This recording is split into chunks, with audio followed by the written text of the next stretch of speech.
আসসালামু আলাইকুম ভিউয়ার্স। অনেক দিন পর সহজ একটা আমের আচার রেসিপি নিয়ে আমি আপনাদের মাঝে ফিরে আসলাম।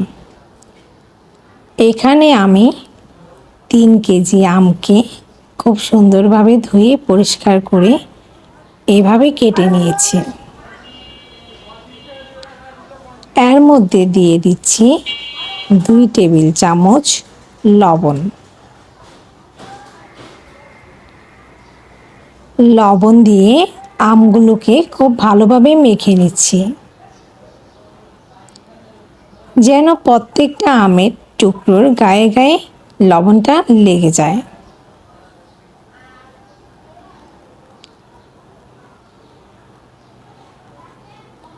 আমগুলি এভাবে মাখার ফলে আর সিদ্ধ করতে হবে না। এভাবে আমি আমগুলোকে 1 ঘন্টা রেখে দিচ্ছি। এই সময়টুকুতে আমি সরিষা এবং প্রয়োজনীয় মশলাগুলোকে ব্লেন্ড করে নিব। আমি আধা কাপ সরিষা খুব সুন্দর করে ধুয়ে পরিষ্কার করে নিয়েছি। এর মধ্যে সামান্য পরিমাণ পানি দিয়ে দিলাম।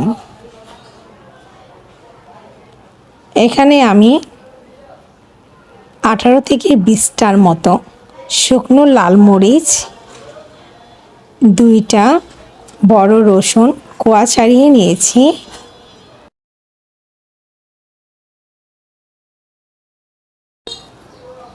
এবং 2 টুকরা আদা দিয়ে দিয়েছি। এখন সব একসাথে ব্লেন্ড করে নিচ্ছি। আপনারা চাইলে এটা শিলপাটাতেও বেটে নিতে পারবেন।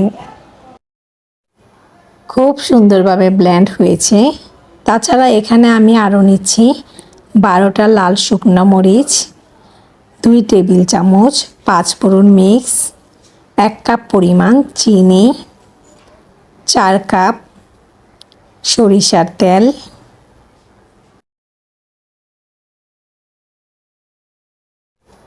1 টেবিল চামচ হলুদের গুঁড়া, 1 টেবিল চামচ লাল শুকনো মরিচের গুঁড়া।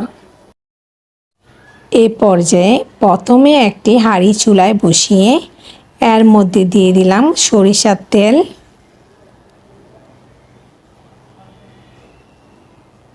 এখন দিয়ে দিচ্ছি 5 ফোড়ন মিক্স,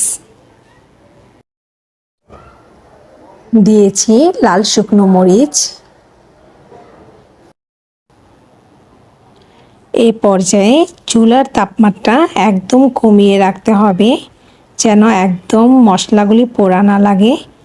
বারবার নেড়ে দিব। এখন দিয়ে দিচ্ছি ব্লেন্ড করা সরিষা মিক্স। সরিষা বাটা দেওয়ার পরে খুব ভালোভাবে নেড়ে মশলাগুলি সব একসাথে মিশিয়ে দিব। চুলার তাপমাত্রা কিন্তু একদম কমিয়ে রাখবেন, নয়তো এটা পাতিলে লেগে যাবে, পোড়া লেগে যাবে। এখন দিয়ে দিলাম 1 টেবিল চামচ হলুদের গুঁড়া এবং 1 টেবিল চামচ মরিচের গুঁড়া। আবারও সব মশলাগুলোকে একসাথে নেড়ে দিলাম। সাথে অ্যাড করলাম চিনি,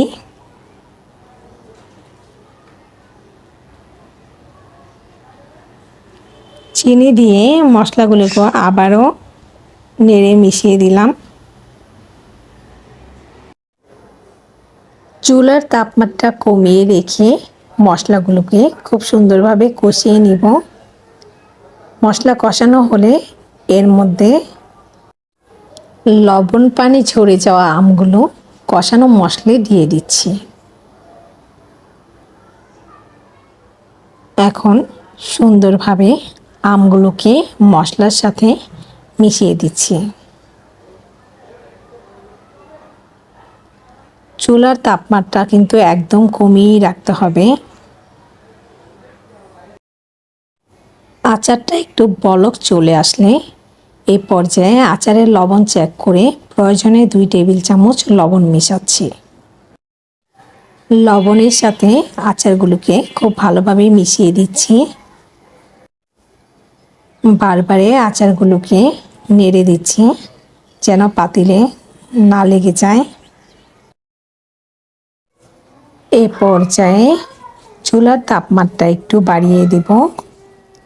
আমের আচারে যখন 4-5টা বলক চলে আসবে, তখন আমগুলো সিদ্ধ হয়েছে কিনা ভালোভাবে দেখে চুলা থেকে আমের আচারগুলো এ পর্যায়ে নামিয়ে নিব। হয়ে গেল টক মিষ্টি ঝাল মজাদার আমের আচার।